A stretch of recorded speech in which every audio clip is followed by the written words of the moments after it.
Այսօր կառավարության նիստում ընդունվում է որոշում, որով Սամվել Ալեքսանյանի կնոջը, այս կադրերում երևացող Սամվել Ալեքսանյանը, որ քացի է տալիս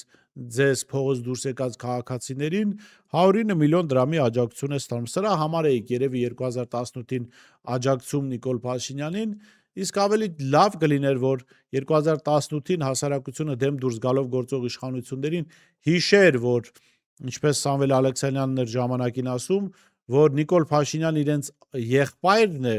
Նիկոլ Փաշինյանը ինքը ուզում է ցույց տա, որ մեր հետ չի, ինքը մեր աղբերն է, եւ հասկանային, որ չի կարելի մերժելով Սերժ Սարգսյանին իշխանության բերել Սամվել Ալեքսանյանի եղբորը, իսկ Սամվել Ալեքսանյանը հիշում եք այն ժամանակ գուցե նաև հիմա Սերժ Սարգսյանի գրպանն էր, այնպես որ սա հետաքրքիր մտքերի տեղիք է տալու եւ մտածելու առիթ է տալու։